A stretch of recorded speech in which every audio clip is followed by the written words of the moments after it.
Hello everyone. तो ये particular lecture जो है ये हमारा पोर्ट्स के लिए है, जिन्हें बंदरगाह बोलते हैं हिंदी में। हम इसमें क्या देखेंगे कि पोर्ट्स होते क्या हैं। पहले तो क्या डेफिनेशन क्या है, व्हाट आर पोर्ट्स, कौन सी ऐसी लोकेशंस हैं या ऐसा इंफ्रास्ट्रक्चर है जिसको हम पोर्ट्स बोलते हैं।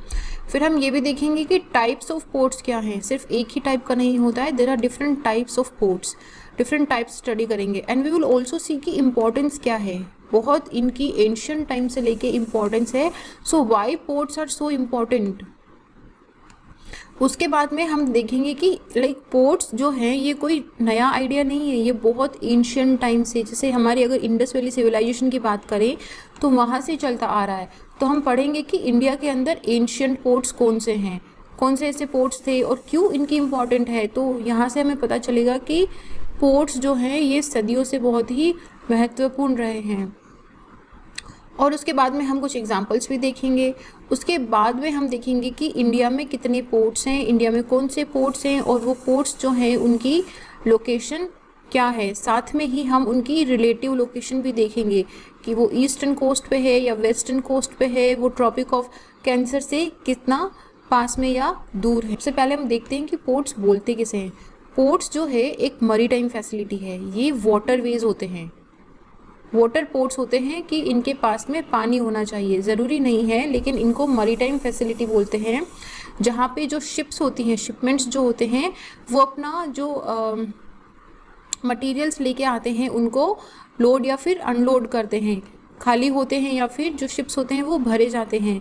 ये पैसेंजर्स भी हो सकते हैं और कार्गोज भी हो सकते हैं। अगर पैसेंजर शिप का एक बहुत ही पॉपुलर एग्जांपल मैं आपको बताऊं तो टाइटैनिक है, और आजकल याचेस होती हैं। आपने देखा होगा कि इंडिया कभी कभी पूरी अर्थ के चक्कर लगाते हैं, कुछ शिप्स होते हैं या फिर कुछ शिप्स होते हैं जो रिक्रिएशनल के लिए होते हैं। तो पोर्ट्स तो वो भी वहीं पे आते हैं पोर्ट्स पे, तो they discharge cargoes and passengers. Cargo जैसे कि हम ट्रेड के लिए जो सामान लाते हैं, ले जाते हैं, तो वो सब जो है वो पोर्ट्स पे लोड और अनलोड होते हैं। तो यूजुअली जो है मतलब जितने भी सी कोस्ट्स हैं, जितना समुद्र के पास वाला जो एरिया होता है जहाँ पे ओपन सी का एक्सेस होता है, वहाँ पे जो सी पोर्ट्स हैं वो होते हैं। जैसे हैम्बर्ग के अंदर है, जैसे हमारे इंडिया के अंदर है कांडला पोर्ट हो गया हमारा, तो और मैनचेस्टर का पोर्ट हो गया जैसे कि। लेकिन कुछ जो होते हैं वो इनलैंड में भी होते हैं। अगर इनलैंड का मैं आपको एक परफेक्ट एग्जांपल बताऊं तो जो हमने ग्रेट लेक देखा था, ग्रेट लेक वाटरवेज, हमने 5 लेक्स देखी थी, Huron lake, Ontario lake, Michigan lake, North America continent के अंदर। वो सारी की सारी लेक जो है वो इनलैंड वाटरवे बनाती है जो सेंट लॉरेंस रिवर के थ्रू अटलांटिक ओशन के अंदर जाता था। तो that was also an example कि जो ये शी पोर्ट्स हैं ये बिल्कुल अंदर की तरफ भी, कॉन्टिनेंट के अंदर की तरफ भी हो सकते हैं, प्रोवाइडिंग कि वहाँ पे कोई कनाल हो, रिवर हो, कुछ वाटरवे होना चाहिए। तो हम टाइप्स ऑफ पोर्ट की बात करते हैं कि जो पोर्ट्स हैं वो कितने टाइप के होते हैं। सबसे पहला जो है that is a dry port. Dry port किसे बोलते हैं? ड्राई पोर्ट जो होते हैं ये inland intermodal terminal, dry ports जो होते हैं ये इनलैंड इंटरमोडल टर्मिनल्स होते हैं। मतलब क्या हुआ कि जैसे हमारा ये इंडिया का नक्शा है, यहाँ पे हमारा एक सी पोर्ट है, लेकिन जो ड्राई पोर्ट होता है वो रोड या रेल के थ्रू किसी एक और अंदर एरिया से कनेक्टेड होता है जो कि इनलैंड इंटरमोडल टर्मिनल होता है। इसका एडवांटेज क्या होता है, ये देखो, ये पॉइंट काफ़ी इंपॉर्टेंट है, इसको ध्यान से सुनना और नोट करते जाना। इसका एडवांटेज क्या होता है कि एक तो ये इधर जो सी पोर्ट है इस पर ये ट्रैफिक कम कर देता है, एक तो ट्रैफिक कम हो जाता है, दूसरा जो है इसकी सस्टेनेबिलिटी रहती है, ये सस्टेनेबल रहता है। और तीसरा क्या है कि आप देखो ये हिंटरलैंड है, हिंटरलैंड का एरिया किसे बोलते हैं? हिंटरलैंड एक वर्ड है। हिंटरलैंड किसे बोलते हैं? हिंटरलैंड का एरिया वो होता है जो लैंडलॉक्ड होता है, लैंडलॉक्ड जो कोस्टल के पास नहीं होता है उसको हिंटरलैंड का एरिया बोलते हैं। तो ये एक तो हिंटरलैंड में कनेक्टिविटी प्रोवाइड करता है, यहाँ से फिर ये आगे जो है डिस्ट्रीब्यूशन में चला जाता है। और तीसरा है कि अगर हम यहाँ पे ड्राई पोर्ट बना देते हैं तो यहाँ से यहाँ तक का जो है हमारा ट्रांसपोर्टेशन का जो कॉस्ट है वो रिड्यूस हो जाता है, ट्रांसपोर्ट का जो एक्सपेंसेस हैं वो रिड्यूस हो जाते हैं। तो ये कुछ इम्पॉर्टेंस है ड्राई पोर्ट की। अगर हम इंडिया में ड्राई पोर्ट की एग्जांपल्स देखें तो एक तो हमारा राजकोट है, गुजरात के अंदर which is a dry port, और दूसरा हमारा हिंडावन है राजस्थान के अंदर, एक हमारा पटना बिहार के अंदर हमारा ड्राई पोर्ट है, एक काकीनाडा आंध्र प्रदेश का हमारा ड्राई पोर्ट है। सो इस तरीके से इंडिया में काफ़ी ड्राई पोर्ट्स हैं जो डिस्ट्रीब्यूशन ऑफ सप्लाईज जो आती हैं उनको इजीली डिस्ट्रीब्यूट कर देता है। और दूसरा टाइप है फिशिंग पोर्ट। फिशिंग पोर्ट किसे बोलते हैं? फिशिंग पोर्ट जो होते हैं वो मेनली ऐसे पोर्ट्स होते हैं जहाँ पे फिशिंग की अवेलेबिलिटी रहती है। इनकी इकोनॉमिकल वायबिलिटी के लिए ज़रूरी है कि इनको कंटिन्यूसली फिशेस की सप्लाई होती रहे। तो ये रिक्रिएशनल पोर्ट्स या फैसिलिटीज़ भी इनको माना जा सकता है। और ये ऐसा पोर्ट है जो टोटली ओशन प्रोडक्ट पे डिपेंडेंट है, राइट। फिशेस कहाँ मिलती हैं? ओशंस पे। ओशन जो शोर वाला एरिया होता है वहाँ पे भी होती है, तो ये टोटली ओशन प्रोडक्ट पे डिपेंडेंट है। तीसरा टाइप होता है इनलैंड पोर्ट। इनलैंड पोर्ट जो होते हैं ये ऐसे पोर्ट होते हैं जो किसी नेविगेबल लेक पे या फिर रिवर पे या कनाल पे होते हैं, और उनका जो सीधा एक्सेस है वो सी पोर्ट से होता है। अगर हम आगे वाले चैप्टर में भी पढ़ेंगे, हम इनलैंड वाटरवेज पढ़ेंगे। इनलैंड वाटरवेज क्या होते हैं कि जो जैसे कि ये हमारी गंगा जा रही है और गंगा जो है हमारी बे ऑफ बंगाल में मिल रही है, तो हम गंगा के ऊपर कुछ ऐसे सी पोर्ट्स, कुछ इनलैंड पोर्ट्स बना देंगे। तो उससे क्या होगा कि यहाँ से जो हमारा शिपमेंट है वो गंगा रिवर के थ्रू सीधा बे ऑफ बंगाल में चला जाएगा। और ये मान लो कि हमें अगर यूपी में कुछ ट्रांसपोर्ट करना है तो हम क्या करेंगे, सीधा rather than going from the rail और द रोडवेज हम वाटरवे लेंगे यहाँ पे। तो वाटरवेज के कुछ एडवांटेजेस क्या होते हैं कि एक तो ये चीप होते हैं, इनकी जो कॉस्ट होती है वो कम होती है। दूसरा ये एनवायरनमेंट फ्रेंडली भी होते हैं, तो कॉस्ट जो है वो कम हो जाती है। और किसी भी प्रोडक्शन के अंदर कोस्ट जो है वो बहुत ही ज़्यादा मेजर रोल प्ले करती है।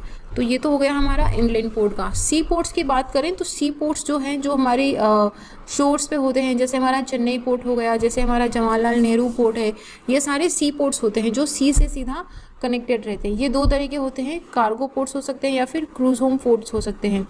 कार्गो पोर्ट्स किसे बोलते हैं? कार्गो पोर्ट्स मतलब कि जहाँ पे जो कार्गोज आते हैं, जो सामान आता है वो लोड या फिर अनलोड होता है, वो होते हैं कार्गो पोर्ट्स। और अगर क्रूज पोर्ट की बात करें तो ये जहाँ पे पैसेंजर्स आते हैं वो उनको लोड या अनलोड करता है, तो उन्हें क्रूज होम पोर्ट्स बोलते हैं। स्मार्ट पोर्ट क्या होता है? स्मार्ट पोर्ट जैसा कि नाम से ही बता रहा है कि स्मार्ट होता होगा। और आजकल स्मार्ट किसे बोला जाता है? अगर चीज़ें आर्टिफिशियली इंटेलिजेंस से लिंक्ड है या फिर इंटरनेट ऑफ थिंग्स से चीज़ें लिंक्ड है, तो अगर कोई पोर्ट है जो आर्टिफिशियल इंटेलिजेंस से लिंक्ड है या फिर ब्लॉकचेन टेक्नोलॉजी का यूज़ कर रहा है या फिर इंटरनेट ऑफ थिंग्स का यूज़ कर रहा है, तो ऐसे पोर्ट्स को स्मार्ट पोर्ट्स बोलते हैं। इनमें सॉफ्टवेयर जो है उसका ज़्यादा इन्वॉल्वमेंट होता है।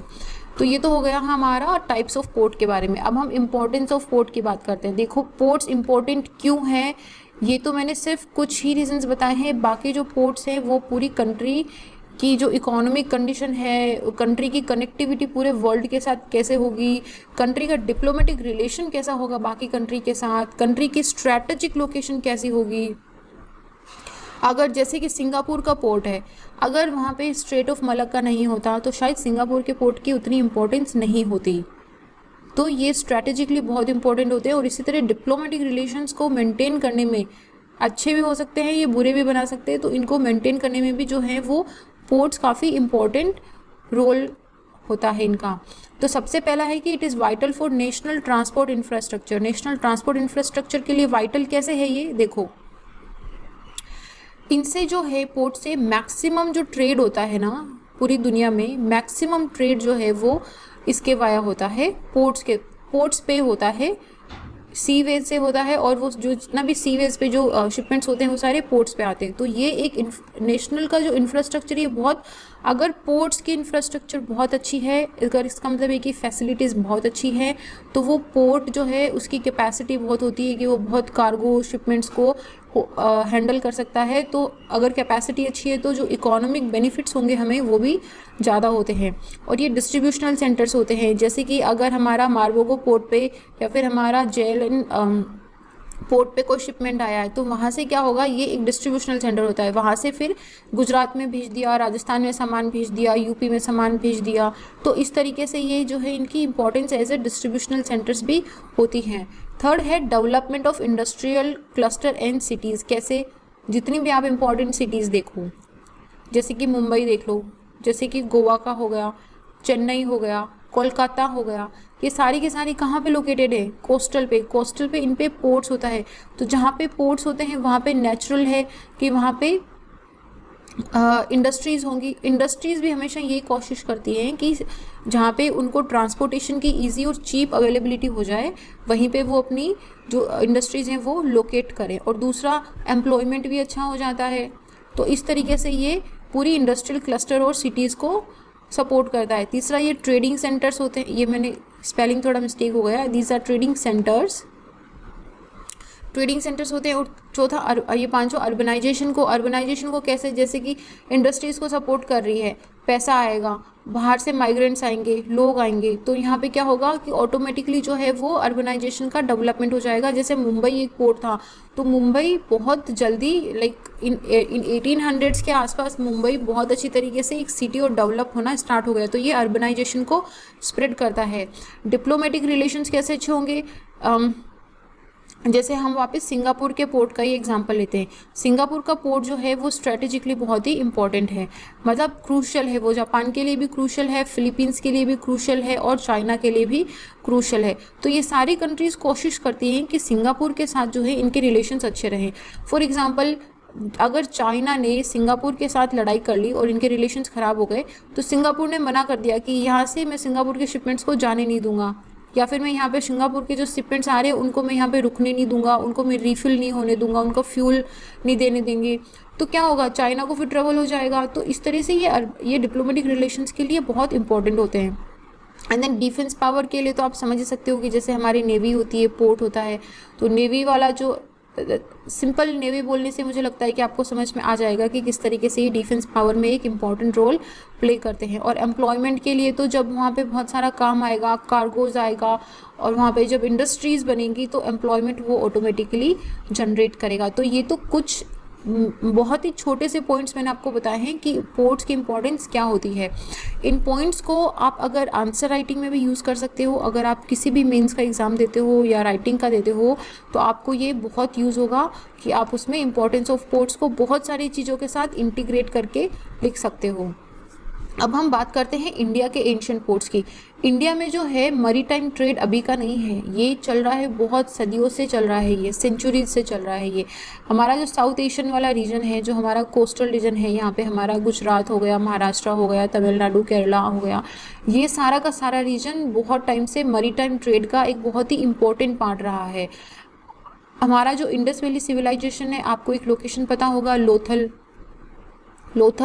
One of the oldest maritime docking centre है। वहाँ पे बहुत टाइम से लाइक 2900 BC से जो शिपिंग और जो मैरीटाइम ट्रेड है वो चल रहा है। ये इंडिया का एंशिएंट टाइम से लाइक उससे अंग्रेज़ों के या डचेस के आने से पहले ही हमारी जो पहले की डायनेस्टीज़ हुआ करती थी, जैसे हमारी चोला, चेरा हो गई, पांड्याज हो गए, ये तो मैंने कुछ नाम बताए। ये सब जहाँ जहाँ अगर इनकी कोस्टल के पास सिटीज़, इनका डायनेस्टीज़ रहता था तो ये वहाँ पे पोर्ट्स डेवलप करते थे और इस पोर्ट्स के थ्रू ये ट्रेड करते थे। जैसे रोमन्स हो गए, रोमन्स के साथ हो गया, ग्रीक्स के साथ हो गया, इजिप्ट के साथ हो गया, ये इन सारे सिविलाइजेशंस के साथ मैरीटाइम ट्रेडिंग रिलेशंस रखते थे और चीज़ों का आदान प्रदान होता था। तो एक तो हमारा मतलब हमेशा से एडवांटेज क्या रहा है कि हमारा इंडिया का हाफ पोर्शन अगर मान ले, हम सदर्न वाला जो इंडिया है पूरा ट्रॉपिक ऑफ गुजरात से लेके लाइक आप ऐसे मानो कि ऑलमोस्ट हाफ हमारा जो है वो अराउंड 7500 किलोमीटर का शोर लाइन है। तो हमारे पास एडवांटेज है कि हमारा पास बहुत सारा शोर लाइन है और इंडिया की जो लोकेशन है वो स्ट्रेटेजिकली बहुत इंपॉर्टेंट है, इंडियन ओशन के बिल्कुल लाइक सेंटर के अंदर है, तो ये स्ट्रेटेजिकली इंपॉर्टेंट है। तो इसका हमेशा से एडवांटेज हम लोगों ने उठाया है कि हम लोग वहाँ पे बहुत बिजी पोर्ट्स हमारे रहते हैं और स्ट्रेटेजिकली इंपॉर्टेंट पोर्ट्स भी रहते हैं। अगर इंडिया के एंशिएंट पोर्ट्स की हम बात करें तो कौन कौन से हैं, सबसे पहला हमारा लोथल वाला है। लोथल जो आपको पता है कहाँ की लोकेशन है, इंडस वैली सिविलाइजेशन की लोकेशन है और ये गुजरात के अंदर है और ये one of the earliest non dock point है, डॉकिंग सेंटर है ये, मतलब सबसे पुराना पुराना डॉकिंग सेंटर है। फिर मुजिरिस का पोर्ट है। मुजिरिस का पोर्ट जो है ये केरला के अंदर है, केरला के अंदर था आई मीन। और यहाँ से जो है स्पाइसेस है ना, स्पाइसेस आपको पता है इंडिया स्पाइसेस के लिए बहुत ही पॉपुलर हुआ करता था और अभी भी है। तो स्पाइसेस का ट्रेड होता था, जैसे ये पर्शिया में जाता था, ये ग्रीक्स जो हैं वो यहाँ से आके लेके जाते थे। ग्रीक्स हो गए, इजिप्शियंस हो गए, रोमन्स हो गए, इन सब से कनेक्टिविटी थी। फिर हमारा पुम्पुहार का पोर्ट है, जिसे पुहार का पोर्ट भी बोलते हैं। ये कहाँ पे है? ये तमिलनाडु के अंदर है, तमिलनाडु के अंदर है। और इसको जो है वो चोला डायनेस्टीज जो है वो कंट्रोल करते थे। और फिर हमारा अरिकामेडु पोर्ट है। अरिकामेडु पोर्ट जो है इसको भी, ये भी चोला डायनेस्टीज के टाइम पे एक बहुत ही इंपॉर्टेंट मैरीटाइम सेंटर हुआ करता था। इसकी लोकेशन कहाँ पे है? पुडुचेरी में, पुडुचेरी में इसकी लोकेशन है। और ये इसका जो मेंशन है संगम लिटरेचर के अंदर भी इसका बहुत अच्छे से मेंशन करा गया है। फिर हमारा भरूच का पोर्ट है। भरूच कहाँ पे? भरूच का पोर्ट जो है ये गुजरात के अंदर है। और ये नर्मदा रिवर पता है आपको, माही एंड नर्मदा रिवर, ये नर्मदा रिवर के माउथ पे बना हुआ है। फिर हमारा एक केलीकट पोर्ट हुआ करता था। केलीकट पोर्ट जो है ये भी चेरा डायनेस्टी जो थी, चेरा डायनेस्टी का एक इम्पॉर्टेंट मैरीटाइम ट्रेड सेंटर हुआ करता था। फिर हमारा टूटीकोरिन का पोर्ट आता है। अभी भी हमारे पास एक टूटीकोरिन का मॉडर्न पोर्ट भी है। और लेकिन इस पोर्ट की जो हम बात कर रहे हैं ये तब 6th सेंचुरी के अंदर बना था। और इसे बनवाया किसने था? इसे पांड्याज और चोलाज, ये दोनों के टाइम में, पांड्याज के टाइम पे भी और चोलाज के टाइम पे ये बहुत ही इम्पोर्टेंट मैरीटाइम ट्रेड का सेंटर था। टूटीकोरिन का जो पोर्ट है ये जब इंडिया कॉलोनाइजेशन के अंडर था तब भी जो डचेस और इंग्लिश थे उनके लिए बहुत ही इम्पोर्टेंट सेंटर हुआ करता था। तो ये 7 पोर्ट्स हो गए जो एंशंट इंडिया के लिए बहुत इंपॉर्टेंट थे। इसकी मैंने आपको फैक्चुअल डिटेल भी दी है।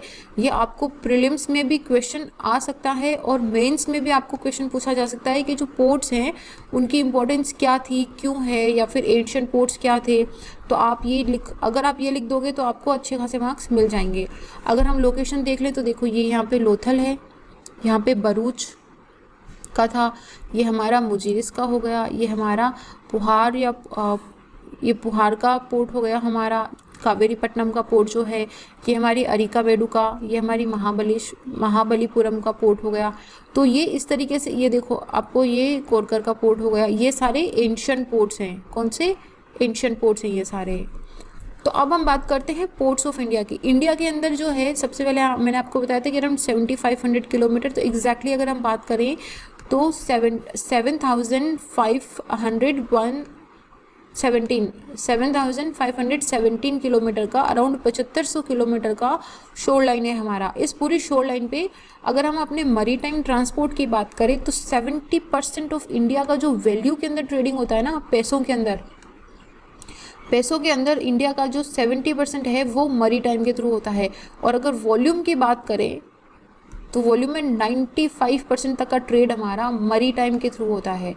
आपको अब इम्पोर्टेंस समझ में आ रही है? 70% वैल्यू वाइज और 95% वॉल्यूम वाइज हमारा सारा का सारा ट्रेड मैरीटाइम ट्रेड होता है। क्योंकि पोर्ट्स बहुत इंपॉर्टेंट है और उनका इंफ्रास्ट्रक्चर बहुत अच्छे से डेवलप होना चाहिए, तो गवर्नमेंट ऑफ इंडिया ने एक सागरमाला का प्रोग्राम भी लॉन्च करा था मार्च 2017 में। ये सागरमाला के अंडर क्या होगा कि जितने भी पोर्ट्स हैं उनको डेवलप करा जाएगा और उनको लॉजिस्टिक इंटेंसिव इंडस्ट्रीज़ में ग्रोथ करा जाएगा। तो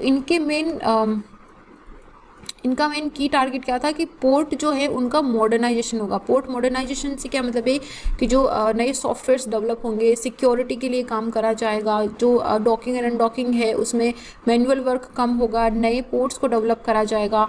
जो पोर्ट्स के बीच की कनेक्टिविटी है और पोर्ट्स के हिंटरलैंड की कनेक्टिविटी है, मतलब इंटर पोर्ट कनेक्टिविटी जो है, जैसे एक पोर्ट का दूसरे पोर्ट से कनेक्टिविटी कैसा है, और एक पोर्ट का अंदर इनलैंड या ड्राई पोर्ट जो हमने डेवलप करा है उसके साथ, या फिर हिंटरलैंड के साथ कनेक्टिविटी कैसा है।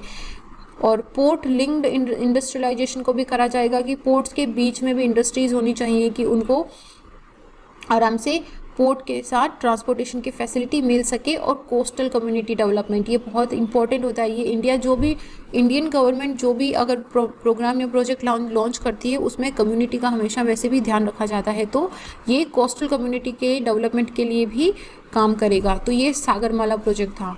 अगर हम इंडिया में पोर्ट्स की बात करें कि इंडिया में कितने पोर्ट्स हैं, तो इंडिया के अंदर 13 मेजर पोर्ट्स हैं, 13 मेजर पोर्ट्स हैं, ठीक है। तो एक एक करके बात करते हैं। हम पहले स्टार्ट करते हैं कोलकाता। आपको दिखेगा कि देखो ये जो जितने भी पोर्ट्स आपको दिख रहे हैं ये सारे के सारे वेस्टर्न पोर्ट्स हैं, ठीक है, और ये सारे के सारे ईस्टर्न पोर्ट्स हैं।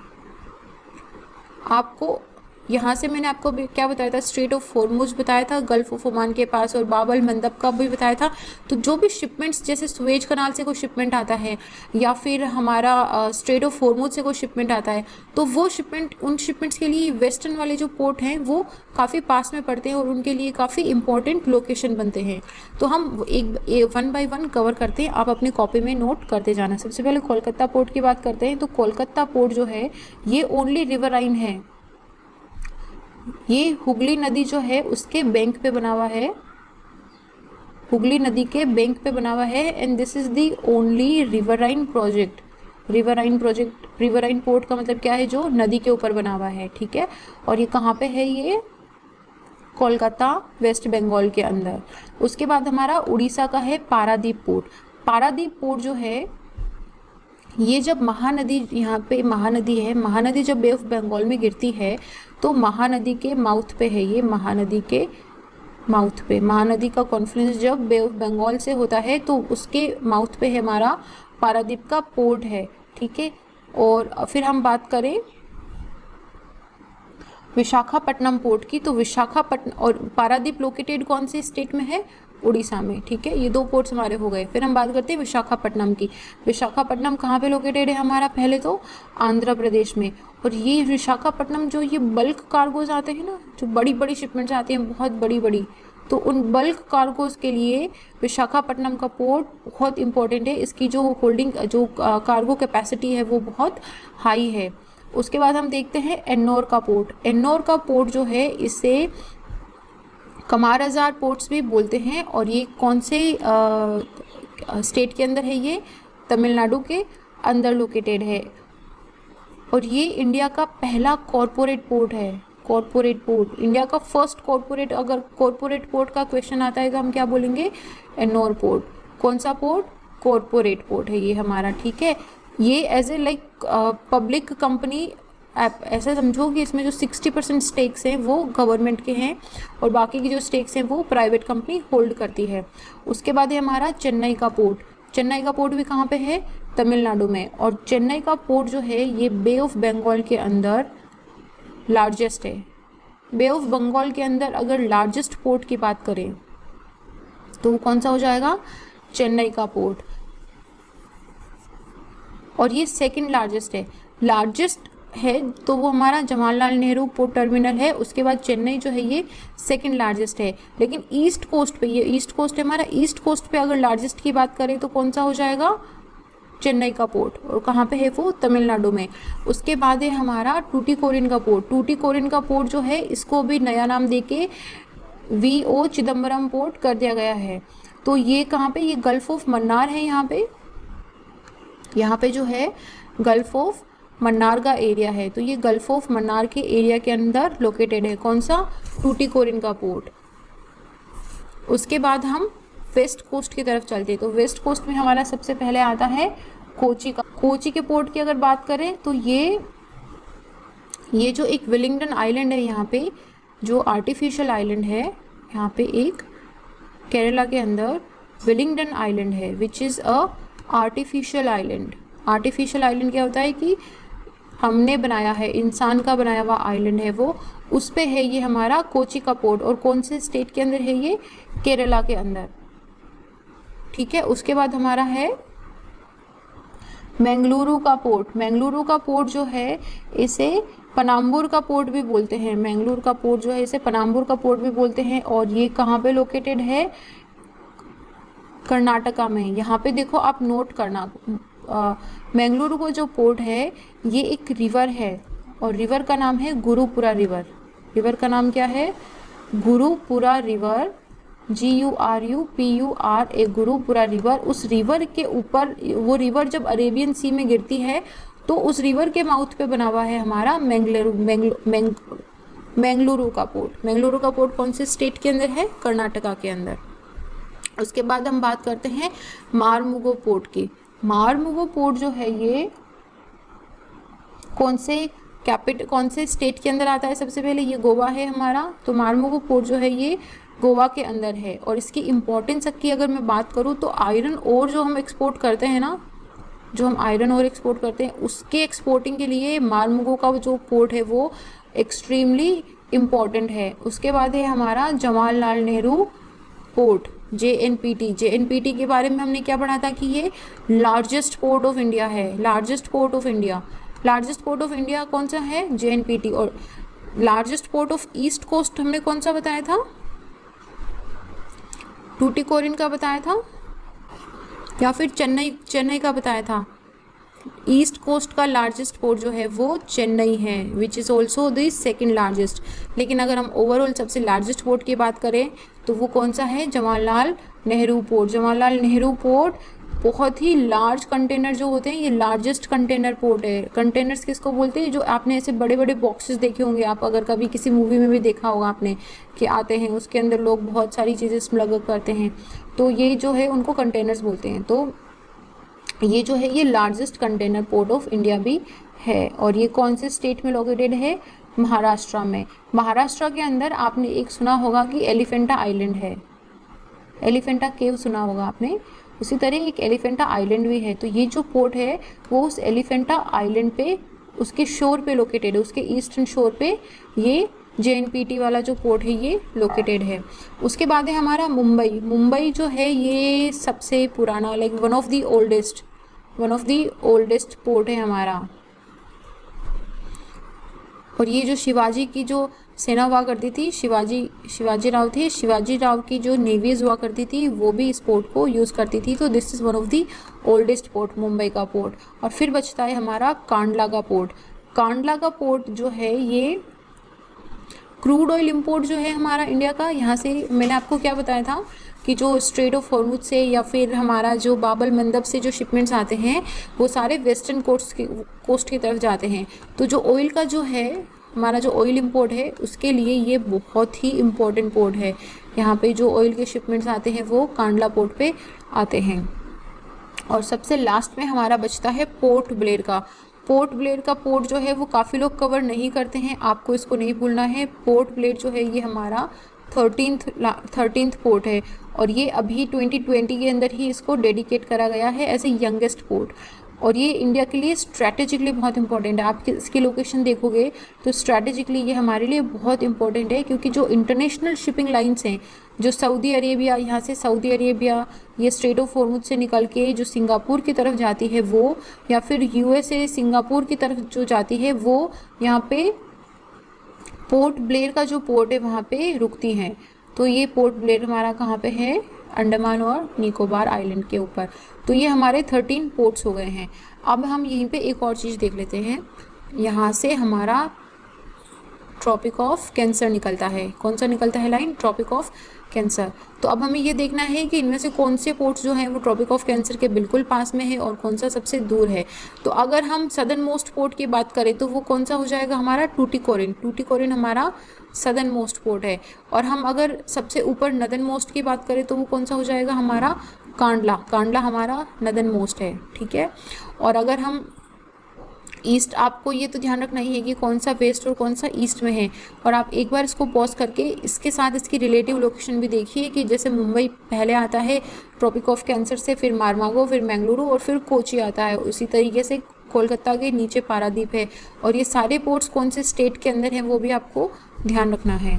अगर आपसे क्वेश्चन पूछा जाए कि ऐसा कौन सा स्टेट है जिसके अंदर सबसे ज़्यादा मेजर पोर्ट्स हैं, तो हम क्या बोलेंगे? तमिलनाडु। और तमिलनाडु में कौन से 3 मेजर पोर्ट्स हैं? एन्नोर का पोर्ट, चेन्नई का पोर्ट और टूटिकोरिन का पोर्ट। तमिलनाडु के अंदर 3 है, बाकी महाराष्ट्र के अंदर 2 हैं। बाकी सब में हमने देखा था कि मोस्टली एक पोर्ट ही है या ज़्यादा से ज़्यादा 2 पोर्ट हैं, लेकिन Tamil Nadu is the only state जिसमें 3 पोर्ट हैं। तो ये हमारा पोर्ट्स के बारे में बहुत ही डिटेल वाला लेक्चर ख़त्म हो गया है। हमने पोर्ट्स को बहुत डिटेल में पढ़ लिया है। आपको कहीं और से कुछ भी पोर्ट्स के बारे में पढ़ने की ज़रूरत नहीं है, अगर आप इसको ठीक से रिवाइज़ कर लेते हो तो अभी के लिए इतना ही। Thank you.